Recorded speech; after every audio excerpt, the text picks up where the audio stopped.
I am Warcraft Wanderer, and in today's video, we're going to take a deep dive into the stories of 5 legendary guilds that have set the standard for excellence, achieving world firsts and feats that rattle throughout Warcraft history. Please do bear in mind that this is my opinion, but I have done countless amounts of research and conducted discussions within the community on this subject. There is, of course, many honourable mentions, which I will discuss at the end of this video, and take a trip down memory lane as we explore the top 5 World of Warcraft raiding guilds. In 5th place, Team Echo. In July of 2020, Echo is formed by a group of elite players, primarily from former members of Method, after a major split within due to an internal controversy. Key figures in this formation include well-known raiders such as Roger Brown, Scripe, and Fragrance. Fragrance later rejoined Method in 2022. The guild quickly establishes itself with the goal of becoming a top contender in the world first race. Echo is led by Scripe and Roger Brown now as co-GMs.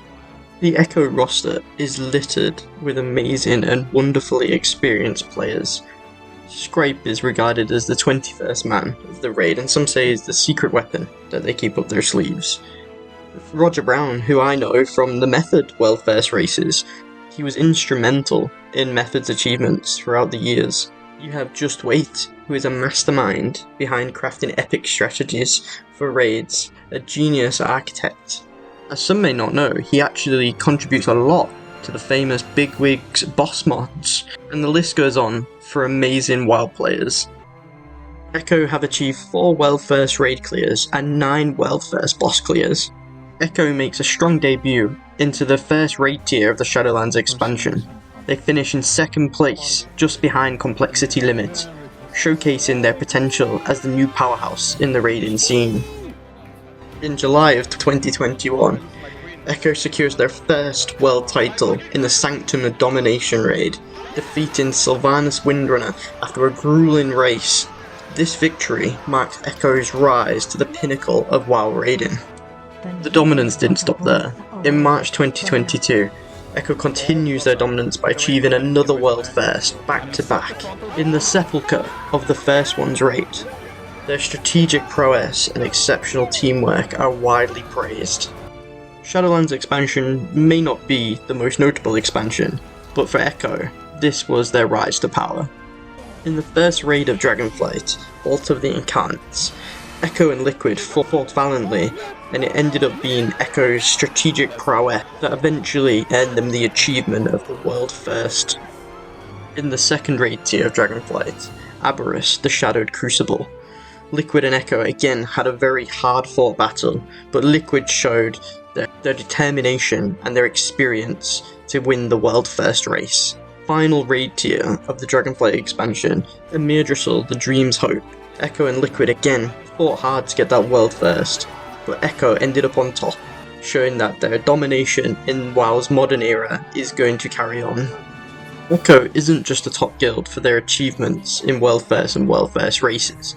As a guild and an esports team, they've set an excellent standard and have showed pride in their ability to use their platform to generate a meaningful change, working with charities such as Rise Above the Disorder and In Hope. And this has allowed them to have charity streams where they have raised tens of thousands of dollars to these charities. Echo engages heavily within the WoW community through streaming, guides, and participation in events. They have become known not only for their raiding excellence, but also for their contributions to the broader WoW community. If Echo carry on at this pace and at this trajectory, they could make it to being the top guild of all time. In 4th place, Team Liquid. Started off as Team Limit, became Complexity Limit, and then joined Team Liquid. The guild limit was created in February 2015. Before this time, they were actually a guild on the game WildStar. Right from the off, the guild members had a shared vision to build a capable team of competing at the highest levels. Fortuitously, Nightmare Asylum and Blood Legion, both prominent guilds, decided to stop raiding competitively. That meant that the guildmaster Truefire at the time took a cross-section of the raiders from Blood Legion, Nightmare Asylum and other NA guilds. This marked a rapid recruitment stage and intense preparations. Founders aimed to gather a roster of players who were not just technically proficient, but also shared a commitment to teamwork and progression. Despite their initial challenges of building synergy and perfecting strategies, Limit quickly made a name for themselves within the raiding community. Team Liquid have achieved 3 world first raid clears and 64 world first boss clears throughout their history. Limit bursts onto the scene and kills Archimond, first in the US and 7th in the world, shocking the entire WoW community. As the Legion expansion launches for WoW, the Guildmaster Truefire steps down 30 minutes before the expansion begins. Jet Jaguar becomes the new Guildmaster, and Maximum becomes the new raid leader. At this point, Limit didn't realise how important Maximum was going to be for them. Trial of Valor begins, but Limit is struggling with bans and exploits. In the third raid of the Legion expansion, the Nighthold raid, they achieve 3 world firsts along the way, and achieve world 5th on Gul'dan. Limit and most top guilds receive an unprecedented wave of bans due to real money trading and boosting. Limit return with a bang on Antorus the Burning Throne. They're world first on the first 9 bosses and fall short just at the end, achieving world 5th. The battle for Azeroth expansion begins. Method and Limit push each other for that world first. Limit decides to use a risky strategy on the final boss. They narrowly fall short of Method, achieving world second, the highest placing in the guild's history. At this point, the world first races are just between Method and Limit. The second raid in BFA, Battle of Jazara Law. Limit dominates the middle to late stage of the raid. It was unfortunate why they didn't achieve a world first on Jaina Proudmoore. Frost mages in this raid could cheese a mechanic on the end boss, so Liquid funneled loot into their Frost mage players, only for Blizzard to come and patch it. Limit skips the next raid, Crucible of Storms, due to scheduling issues. Fourth raid in BFA, the Eternal Palace. Limit and Method are fighting hard for that first place, and Method places world first, just in front of Limit placing world second. Complexity partners with Limit, and Complexity Limit enters a golden age. The next raid begins, the Nyalotha raid. Complexity Limit completely dominates this raid, 2 full days ahead of Method. Complexity Limit go from strength to strength, securing a back-to-back world first title. And using a dedicated healer caller seems to have worked. On the second raid of Shadowlands, Limit and Echo have a closely fought battle. Echo ends up claiming the world first. Complexity Limit announces a new partnership with Team Liquid, one of the largest and most prestigious esports organisations. Liquid dominates the final raid of Shadowlands, but falls short at the end and finishes world 5th. Dragonflight expansion begins, and the first raid, the Vault of the Incarnates. Liquid and Echo are having a close-fought battle. Liquid is dominating in the early to middle stages, but Echo trumps them right at the end. In the second raid of the Dragonflight expansion, Aberrus the Shadowed Crucible, Liquid show their determination, skill, and tactical prowess in defeating the final boss, and achieving the world first title. The final raid of Dragonflight and Mythic Farak proves to be a whirlwind. Echo and Liquid go back and forth battling for top spot, with Method close behind. Echo clinch the world title with 344 pulls, and Limit just far behind with 463 pulls. I believe Team Liquid deserve this 4th place spot. Since their amalgamation in 2015, they have been fighting against the top guilds of that period. They first had to compete with Prime Method, and then further having to compete with Echo in the modern era. Since 2015, they have consistently been in the top 3 raiding guilds in the world, as their 64 world first boss clears shows. As we move into the next expansion, let's see who comes out on top between Liquid and Echo. In 3rd place, Paragon. In 2008, Paragon is founded on the EU server Lightning Blade by a group of Finnish players. The idea behind Paragon was to always create a guild that would be 100% Finnish and also be able to compete at the top tier of raiding. The reason why they wanted a Finnish-only guild was to have great communication, which is one of the most important aspects of raiding. Paragon have achieved 7 World First raid clears, 17 World First boss clears, multiple Wrath of the Lich King hard mode firsts, and multiple 10-man World Firsts. Paragon gained some notoriety during the Wrath of the Lich King expansion, with multiple hard mode encounter first kills, including the notable defeat of Yogg-Saron with no keepers assisting. In the Trial of the Crusader raid, Paragon secures several world first kills, showcasing their strategic prowess and coordination. The most notable and the best edited video of a world first kill ever was on Lich King heroic difficulty in the Icecrown Citadel. This truly began Paragon's rise to dominance.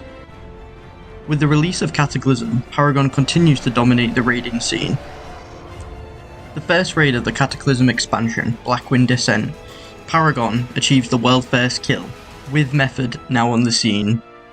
Paragon seems to be going from strength to strength, and on the second raid of the Cataclysm expansion, Bastion of Twilight, Paragon achieves the world first kill on Sinestra.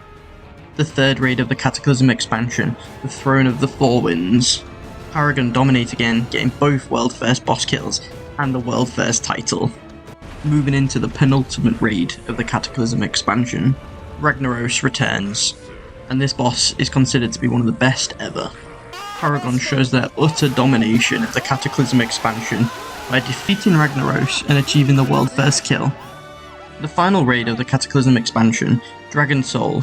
This raid didn't really go to plan, with most top guilds being banned due to an LFR exploit, which meant the world first race wasn't really as exciting and as notable as previous races. The Mr. Pandaria expansion begins. Paragon achieved notable rankings in such raids as the Mogashun Vaults, Heart of Fear, and the Terrace of Endless Spring, but cannot continue the dominance they showed during Cataclysm.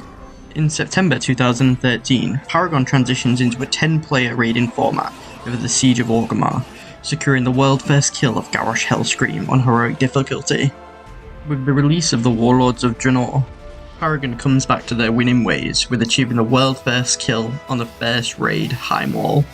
Throughout the rest of the Ward expansion, Paragon fought tirelessly, with amazing guilds such as Blood Legion, Limit, and Method. On the final raid of the Ward expansion, Hellfire Citadel, Paragon and Method go to and fro trying to achieve the world first, but Method shows that they are coming into their domination period. The Legion expansion releases. Paragon initially competes in the Emerald Nightmare, but decides to disband as a top tier raiding guild later in the year. Many members say that real life commitments and a desire to move on from intense raiding schedules are the reasons for disbandment. In Shadowlands, Paragon do return briefly to participate in the Sanctum of Domination raid, and this is met by plaudits and enthusiasm from the WoW community, eager to see this legendary guild back in action. Paragon remains one of the most respected and celebrated guilds in the World of Warcraft history. Their numerous world firsts, innovative strategies, and dedication to excellence has set a standard for raiding guilds worldwide. The guild's impact on the raiding meta, as well as their contributions to the community through guides, streams, and events, ensure Paragon's legacy endures. Paragon deserves this third spot due to its large periods of domination and longevity from the Wrath of the Lich King era all the way to the Warlords of Draenor. And if you haven't seen it, please go back and watch the Lich King kill.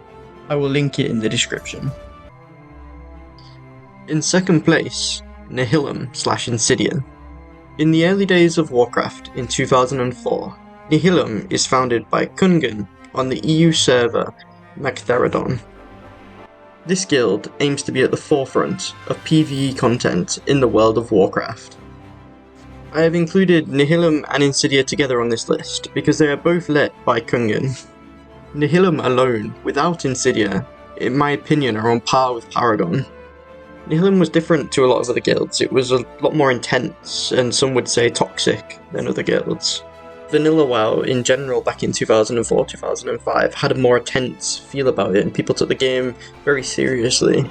Not that they don't take it seriously now, it's just it was of more of a 2004 vibe, let's say. As stuff goes with hyper-focused, intense players, toxicity can bubble over a bit. But when players got a bit too egotistical or toxic, then the core of the guild did step in. What was truly special about this guild was Kungan, the guildmaster, raid leader, and master tank. His skills, leadership, and contributions to the raiding scene have made him a legendary figure within the World of Warcraft.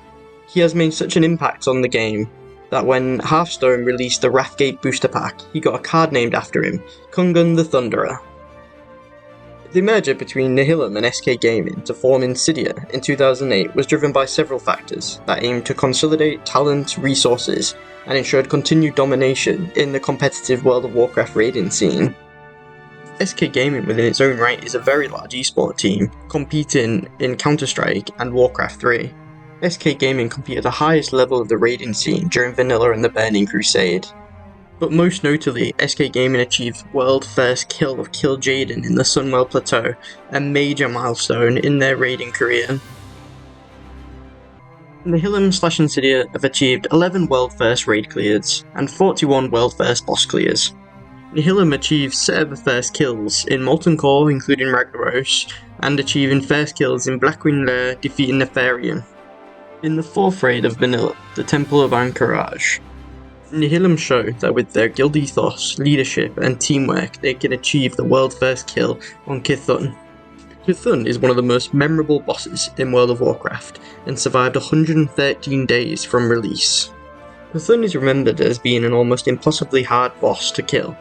Top guilds at the time spent months trying to kill the boss. It ended up having a lackluster ending to this, with a hotfix that was released to the EU hours before NA, which meant that Cthulhu was dying as NA guilds were just zoning in. So who knows if Nihilum would have actually have got that world first kill, but the history books show that they did. On to the 5th and final raid of Vanilla, Naxxramas. Naxxramas was littered with bugs also. Nihilum had to deal with server crashes and lagouts, which halted their progress on the Four Horsemen. And the major bug of this raid was Defentax's Kel'Thuzad encounter, which failed to reset for an entire week, which allowed not one but 2 other guilds to surpass them. If Defentaxes didn't run into this Kel'Thuzad lockout, we don't know if they would have achieved world first. All we know is Nihilum suffered through many bugs and issues just like every other top guild, and they were the ones at the end with the world first title of Kel'Thuzad. It's unfortunate that many of Vanilla WoW's bosses were released with significant issues, but that was the essence of the game back then. We move on to World of Warcraft's first expansion, the Burning Crusade, which was released at the beginning of 2007. The first 25-man raid in TBC, Gruul's Lair. Let me start by saying that at the start of TBC, there was no limit to how many buffs you could get. So you could combine elixirs, food buffs, consumables, oils, everything to have unlimited power. Back then, it took an extreme amount of time and effort to be able to gather enough resources to be able to have all these consumables at each raid. Nihilum went to the extreme, and unlike most guilds where they would mix and match potions and elixirs and not use all of them all at once because of how long it took to farm them, Nihilum went full gun every time they did a pull. Nihilum eventually managed to kill Gruul using the limited invulnerability potions, which at the time reduced all damage taken by 100% for 8 seconds to negate all damage from his Shatter spell. Nihilum throughout its history have always been out-the-box thinkers, and able to use the game mechanics in a very clever way. Sometimes this did backfire on them though. The next raid, and the other pit lord, Magtheridon, was killed by Nihilum first after 40 days on the server Magtheridon, fittingly bearing the same name as the server. The third raid in the Burning Crusade, Serpent Shrine Cabin. Just like Vanilla, TBC had a lot of bugged bosses as well, and Lady Bash was maybe the worst of them. There was some drama linked to the world first kill. When Nihilum was fighting Lady Bash, she suddenly bugged and lost a lot of health, and was quickly killed. There was a forum post by an ex-Nihilum member called Loot, who claimed that Nihilum intentionally exploited the boss. This was largely contested by Nihilum and said it was false. Nihilum have spoken about this, and they said that they had wiped, and Vash was on a low percentage health, when Loot soulstone rezzed and one-shotted her during the health reset period using the fatal Shadow Word Death.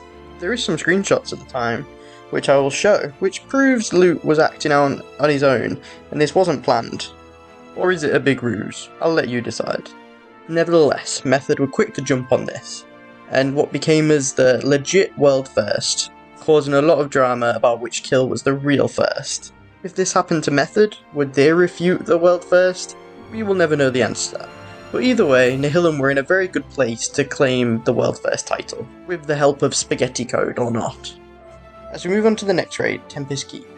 This was notable for many reasons, most of them patches. Final boss, Kael'thas. The first incarnation of this fight was impossible. I won't delve into the complexities and the mechanics of this fight because I might not even understand them, to be honest. But let's just say Blizzard had to step in multiple times for hotfixes and patches and reworks and health changes and damage changes and zone changes. Some guilds did actually manage to kill him before certain nerfs, like Nihilum, which was a remarkable achievement for the guild. The next raid, Battle for Mount Hyjal. Technically this was in the game from the beginning, but there was a lot of gatekeeping within the raiding scene at this time, where you had to go through stages before you could get to each one in order. Hyjal was lackluster in the end, and none of the bosses were challenging at all for any of the top guilds, other than Archimond. It's quite funny really, because Nihilum deemed Mount Hyjal as being rubbish, so they decided to go to Black Temple. And did they go to Black Temple? Nihilum got every single kill in the raid, a feat that has never been repeated, until Insidia did the same thing, with the redo of Nax in the Wrath of the Lich King expansion. Funnily enough, after Nihilum dominated Black Temple, they went back to Mount Hyjal and killed Archimond before anyone else as well. In the final raid of the Burning Crusade expansion, Sunwell Plateau, Nihilum and SK Gaming were having a hard-fought race, but SK Gaming achieved the world first on this race. There is some contention on this. Some people believe that the way SK Gaming went about it was an exploit. What SK Gaming did was during the fight at 85%, 55% and 25% mark, Kil'jaeden would target a random player and create images of that player, which you had to kill. But if Kil'jaeden cast this on a player who was invulnerable, saying like an ice block, the spell didn't trigger and there were no images to kill, allowing you to focus entirely on dealing damage. Some people would consider this an exploit, but me personally, I feel that this is what Nihilum are known for, is using game mechanics to your own advantage. But this time around, the underdogs, SK Gaming, thought of it and put this into practice perfectly, achieving that world first. At the end of 2008, the Wrath of the Lich King expansion releases. It began with the reintroduction of Naxxramas, which literally had no changes to it and was quite a poor launch to the raiding expansion. Insidia jumped on the fact that they've done this before and completely dominated, killing every single boss and getting the world first kill. The second raid, the Obsidian Sanctum. This was the first instance of hard modes within the game, which didn't last very long. For this hard mode, you engaged the final boss while the three drakes were still alive, and then you gradually killed the drakes as they were introduced to the fight. This was a major DPS check, and Insidia achieved the world first on this hard mode. The next raid was the Eye of Eternity. This fight brought a lot of new mechanics to the game. Instead of just smashing buttons, you had to move around a lot, and there was a new vehicle system mechanic. It wasn't the most in detailed of mechanics, but it was different and it was fun. Insidia achieved world first on this raid. And if we classify Nihilum and Insidia as the same thing, and include SK Gaming into this as well, which made up part of Insidia, they achieved 12 back-to-back world first raid clears. On to the fourth raid of the Wrath of the Lich King, Ulduar. Insidia were going through a lot of drama during this race, and the final boss, Yogg-Saron, was very buggy and caused a lot of annoyance within the guild. The world first kill came from an unlikely guild called Exodus. It actually turned out that Exodus used an exploit, and they got struck by the Banghammer, and this world first did not count. The first legitimate kill came from a Chinese guild, Stars. After this, Insidia took Yogg-Saron a bit more seriously. The fight was considered buggy and boring, and in the end Nihilum claimed world fourth. The fifth raid, Trial of the Crusader. As a casual raider at the time, I actually really enjoyed Trial of the Crusader and I have many good memories of that area. For Insidia, this was not the case. They were dealing with members leaving and new members coming. A lot of the members at this time were pretty burnt out from the raiding scene. And of course with world first races, there was lots of accusations thrown around to Paragon about exploiting mechanics and skipping phases, but at this point in the game I don't think we're surprised by anything that happened. Definitely harder to deal with for Insidia later down the line, with what happens to them on the Icecrown Citadel. In this period leading up to the Icecrown Citadel, there was many changes within the guild. onto what should have been the last raid of the Wrath of Lich King expansion, the Icecrown Citadel. And this is the most infamous and maybe contentious thing ever to occur in the World of Warcraft. But bear in mind, this disposable exploit was done on normal Icecrown Citadel, not heroic Icecrown Citadel. Normal mode is a cakewalk for these type of guilds. But I'll delve right into it. It was a pretty simple mechanic within this fight, where Valkyries started carrying players to the edge and throwing them off. This mechanic was not hard to deal with. You kill the Valkyries and the people live, and on normal ICC this was even easier for them. Insidia even told them that they cleared this raid on their ults, with no issue. But there was an issue where the use of Saronite bombs in the engineering skill were used in the rogue's rotation, which was pretty common. Most top players use this in their rotation to get extra damage. The outer edges of this room during the fight are destroyed, so the area where you killed the Valkyries is much smaller. But what Insidia did or did not know, that's the bit that's contentious. But the Saronite bombs had an exploit of sorts, or bad coding, which would rebuild the ledges in the boss rooms. Either way, Blizzard handed them a 72-hour ban. I think Insidia were more salty with this ban, just for the fact of what's happened in previous raids, and previous guilds did not get the ban hammer to them. But even though morale was low, Insidia did push through and progress through heroic ICC. Insidia did compete in Cataclysm, achieving high rankings in raids such as Blackwind Descent and Bastion of Twilight, but not securing any world firsts. The guild faces increased competition and internal challenges, but continues to be a strong contender in the raiding scene. Eventually, in 2012, Insidia struggles with the internal conflicts, leadership changes, and player departures. The guild eventually disbands, making the end of the era for one of World of Warcraft's most storied raiding guilds. The legacy of Nihilum/Insidia remains influential in the World of Warcraft raiding scene. The community continues to remember Nihilum and Insidia for their pioneering strategies, leadership, and achievements. They are often cited as an inspiration for newer raiding guilds and players aiming to achieve high levels of competitive success. From their early success in vanilla WoW to their dominance through the Burning Crusade and the Wrath of the Lich King, and their eventual challenges in Cataclysm, Nihilum/Insidia's journey reflects the evolution of competitive raiding in the World of Warcraft, and rightfully deserved this second place spot. In first place, Method. Sko originally established a guild with his real-life friends on June 5th, 2005, named Nect, on the Sylvanas server. Initially, they engaged in popular activities at the time, such as Torren Mill v South Shore PvP raids, fighting for control on behalf of the Alliance. As Sko and several guild members reached level 60, they began focusing on dungeon runs. As the guild's activities increased and their ambitions grew, Sko decided to rename the guild to Method, reflecting a more serious commitment to becoming a top-tier raiding guild. The name Method was chosen for its meaningful connotation, symbolising their structured and strategic approach to raiding. In vanilla WoW, assembling enough members for a 40-man raid posed a significant challenge. Sko identified another guild on the server, Might, and knew one of its officers. Recognising a mutual benefit, the two guilds decided to join forces to tackle 40-man raid content. Eventually, Might and Method merged, with Sko leading the unified group to become the premier Alliance raiding guild on Sylvanas. Together, they successfully conquered Molten Core and Onyxia's Lair.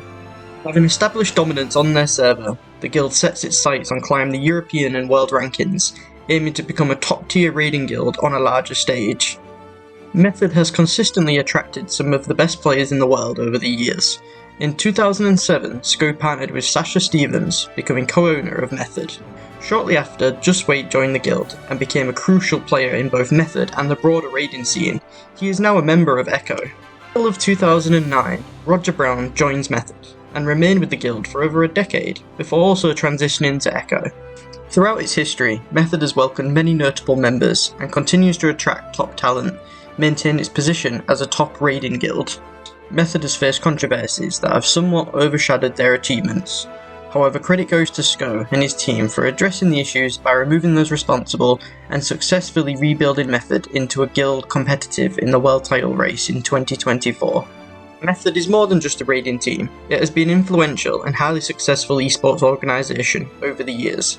The guild has fielded a successful Rocket League team, World Champion Mythic Dungeon International Arena teams, and much more, showcasing its versatility and its impact in the esports community. Method have achieved 12 World First raid clears and 40 World First boss clears. In vanilla WoW, Method focused on dominating their server, achieving server first kills in Molten Core and Onyxia's Lair. Moving into the Burning Crusade, Method continued to compete for server first kills and started gaining global recognition with notable performances in Karazhan, Gruul's Lair and Magtheridon's Lair. Method achieved a world second kill on Lady Vash, due to speculation and controversy surrounding Nihilum's world first kill. As we've previously spoken about, Method referred to their achievement as the legit world first kill, leaving the interpretation open to the community. Method concluded TBC with high rankings in the Black Temple and Sunwell Plateau, including a world second kill on Kil'jaeden. The Wrath of the Lich King expansion launches. Method consistently achieve high rankings, however established and dominant guilds like Insidia and Paragon lead the raiding scene. Entering into the Cataclysm expansion, Method secured their first world first boss kill in Blackwind Descent on Magmoor, followed by world first kills on Atramedes and Camarion. Despite these successes, they could not surpass Paragon for the overall world first title. Throughout Cataclysm, Method maintained their position within the top 10 guilds globally. They achieved another world first kill on Balerock in Firelands and finished the expansion in a strong competitive position. As Mists of Pandaria begin, Method started its rise to overall domination in the raiding scene. First raid in Mists of Pandaria, Mogashan Vaults. Method secured the world first raid clear by defeating the final boss, Will of the Emperor, just 3 days after the raid's release.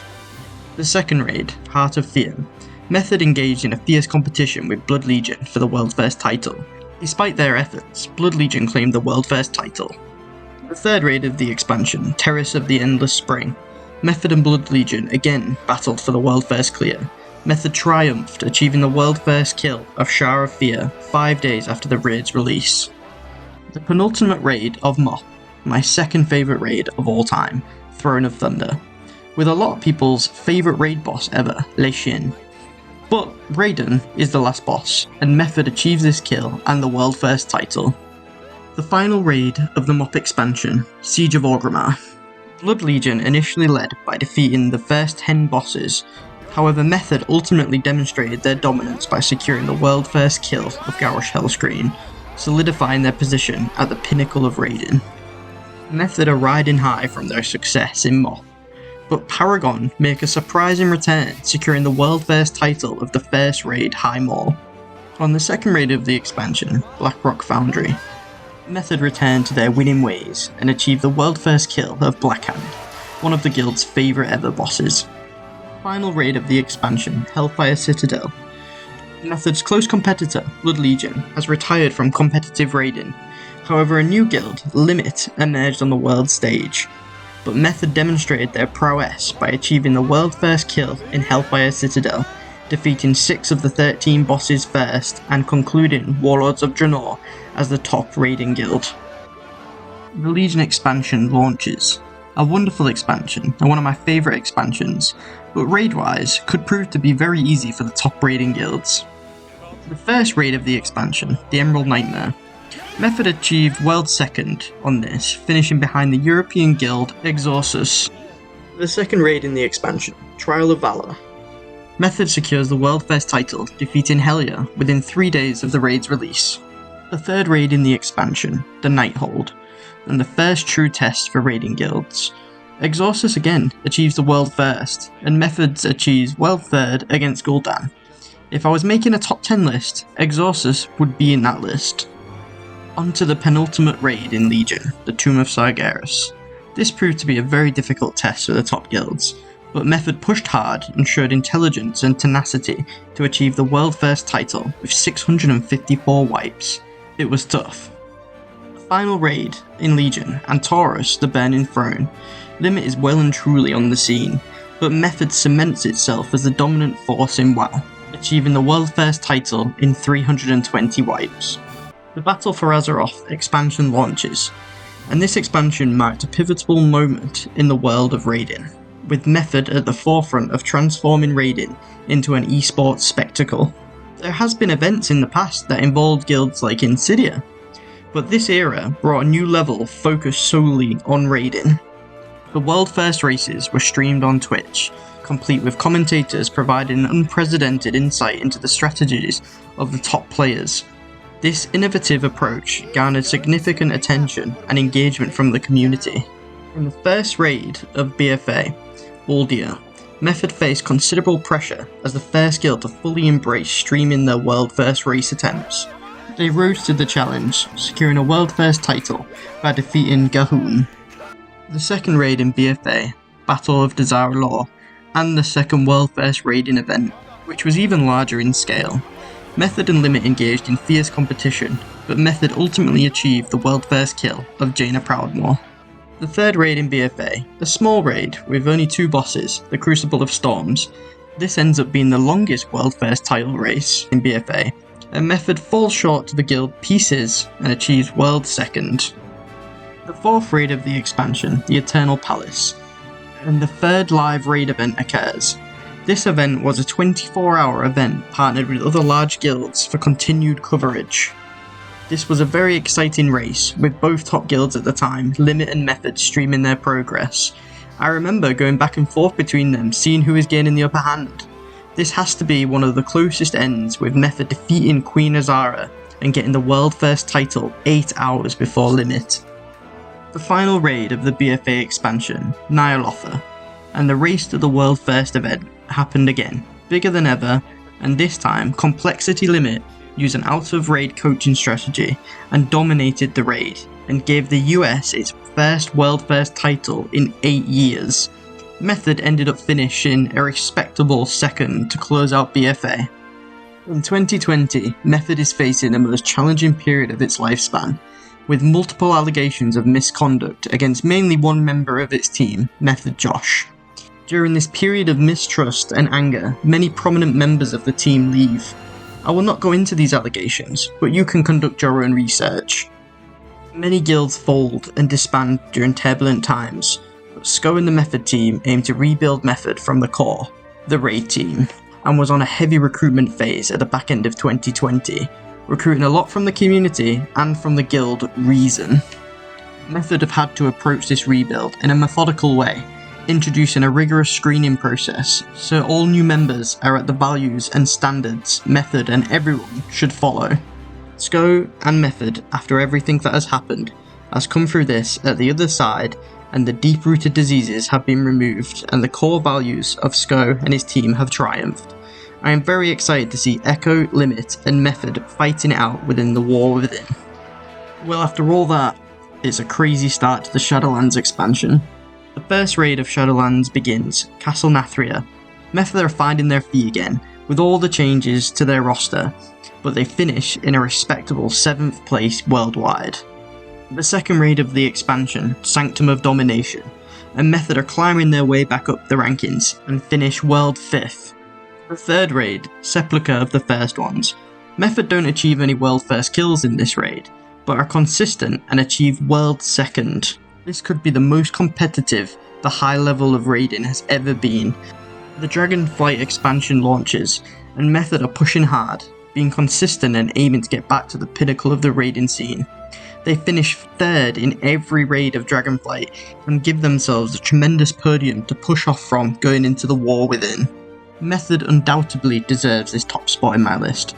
No guild has achieved as much as them in terms of world first and personal accomplishments, and no guild has contributed as much as them to the community, with the amount of money raised for charity through their many live events, guides, detailed description of raid bosses, and support given to the community. From 2005 to 2024, they have had massive periods of pure domination and have fought against every top guild from every generation, and are still here in the top 3 guilds.